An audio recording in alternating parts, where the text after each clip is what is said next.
Back, everybody. This is Family Time 240. We've got a busy and exciting week here in St. Ansgar. It's March already. That's kind of crazy. We have parent-teacher conferences this week.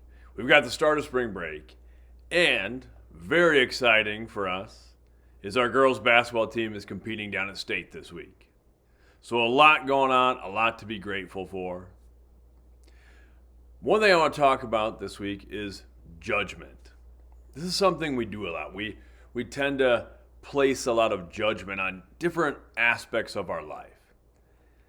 And many times we would be better served to take a step back, try to separate our emotions and our ego a little bit from a situation, try to look at things objectively, try to empathize with others, and not place so much preconceived judgment on things.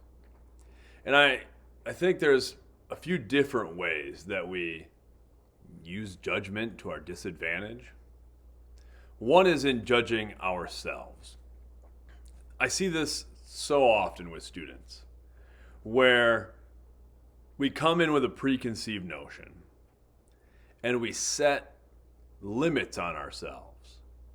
I see it even in my classroom, even in the art room, where we ideally want to be doing something that's creative and engaging and fun and is about self-expression. And I'll have some of you come in and say things like, I'm bad at art. I can't draw. And I'm like, no. Like you've just put the ceiling on yourself. You've given yourself a limitation. And I will tell you, in any aspect of life, you will never outperform your self-perception. It just doesn't happen. If you think your limit is here, you're never going to pass that. It just doesn't work that way. So don't set limits on yourself. And sometimes those feelings of inadequacy, those feelings that we're not good at something, that may come from a previous experience. And I always try to tell students those previous experiences, even difficult situations, something difficult at home, something difficult in your life, those things are not your fault. But at some point, they do become your responsibility. You have to take ownership in your role in your life and where you want to go from here. The other thing I see happen is we make judgments about how much impact we can have on our lives. We put the locus of control outside ourselves. And we think that things are just predestined or that outside forces have more influence than they really truly do. And we don't give ourselves enough credit. Or if we put the locus of control on ourselves, we do so in a negative way where we think, oh, this is all my fault. I'm the problem here. And that's not always the case either. A lot of times in life, reality is somewhere in that gray void. And it's difficult to parse out. So we have to, with ourselves, give ourselves a little grace, not be so judgmental. I see that a lot with people too, is we would never talk to someone else the way that we talk to ourselves, the way our self-talk is. Because it's hurtful and it's negative sometimes and it's limiting. So we need to give ourselves some grace and not be so judgmental. But we need to carry that over to how we treat others as well. A lot of times we think that other people might be out to get us, or they don't like us, or they're trying to hold us back. And I'm a big believer that we should never chalk up to malice what could just as easily be chalked up to ignorance. And what I mean by that is, a lot of times we think people are intentionally doing things to undermine us or to hurt us. I think more often than not, in the vast majority of cases, I think it's just ignorance. I think it's people not empathizing with other people, not understanding their struggles, seeing where they're coming from. And we all go through life with, kind of our blinders on. We have our own little bubbles, and we're just seeing things through our perspective, and that may differ from someone else's. The other thing I think we do with other people, and this becomes particularly important when we look at like relationships, whether it's close friendships, romantic relationships, things like that, is we kind of make an error in judgment on either believing, people are going to change more than we think they are, or more so that we think we can change people. That we're like, this person may not treat me very well, may not be very kind to me right now, but I can change that. And that can be sort of a noble thought, but sometimes we put too many eggs in that basket. On the flip side, sometimes we think, okay, things are always going to be this way. This friendship, this relationship is always going to be exactly this, and nothing's ever going to change, and then things do change. So again, a lot of times the reality is somewhere in the middle. But if we come in with this preconceived judgment, this preconceived picture in our heads of this is what it's going to be, we sometimes set ourselves up for heartbreak. And we also do that with the situation. And what I mean by the situation is sort of the external things.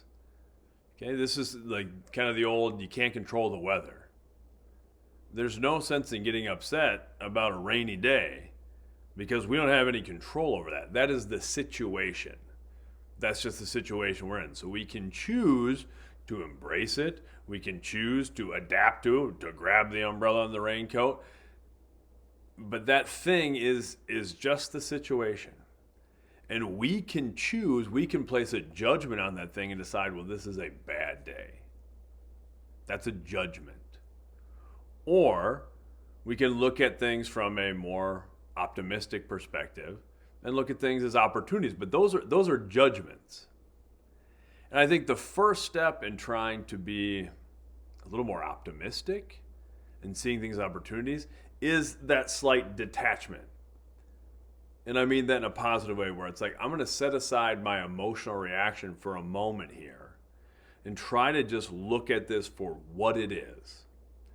Then it's okay to make some judgments. It's okay for us we don't have to go through life pretending we're not upset by certain things. But then we can go, okay, this sort of upsets me, but why? What can I control in this situation? And a great way to start attacking these obstacles, when we can start to look at them a little objectively, is by brainstorming possible solutions. And that seems pretty obvious, but that's another thing where we come in with these preconceived notions. We judge things right away. We start judging our own ideas before we give them time to come to life. That's another thing I see in class a lot, especially when working in a creative space. It's like, there's this inkling of an idea, but oh no, that's dumb, or that's not going to work out very well. I'm not going to be able to do that. It's going to be too hard. It's like, well, we haven't even tried it yet. Let's jump in and experiment with it and see where it goes. See where this takes us. I thought that a lot when, this is not an impressive thing, but when I wrote and published a book, and then people would want to talk to me about writing a book.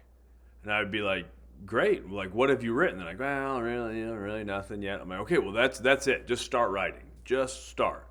They're like, well, I don't really know. I have like this idea, but I'm really like, that's inspiration is for amateurs. Don't prejudge what you're doing. Like, you're setting that limitation again. Just start going. Just start going and see what happens. And I guarantee it won't go exactly as you think it will, but you'll find the path through troubleshooting and coming up with other ideas. And you'll probably wind up with something better than you would have anyway. And that, to me, kind of starts with the idea of like blue sky brainstorming, which is a type of brainstorming that's a strategy that's taught like in business and stuff. The idea with blue sky brainstorming is like, at least in the initial phase, nothing is off the table. Like if here's an obstacle that now we can try to not judge, we can just see it for what it is, then we can take a step back and be like, all right, what is every possible solution to fix this problem, overcome this obstacle? And you just start throwing things at the wall. And some of it may not be very practical. So then after you kind of get this whole idea, then you go back and be like, all right, well, we don't have the resources for this. We don't have the time for this. Or, you know what, this probably isn't going to work. Or, this could work, but I would need this, blah, blah. And then you can start whittling things down. I'm not saying we don't ever judge anything, but don't cut yourself off at the pass. Throw everything out there, every single idea, and then go, okay, this. And then you come up with something that now we're going to commit ourselves to it and try it. So we'll talk a little bit more about this in class. We'll talk about some of the different resources and things that we might have when we are doing this problem solving. But I really want you to start there. Start thinking about an obstacle, a challenge, something you want to address, and then trying to remove, at least initially, sort of that judgment and try to look at it for what it is, and then we can reframe things and we can problem solve. Let's have a great week. Good luck to our girls basketball team. That's super exciting. Always proud to be a Saint. Great to be a Saint. Till next time, much love.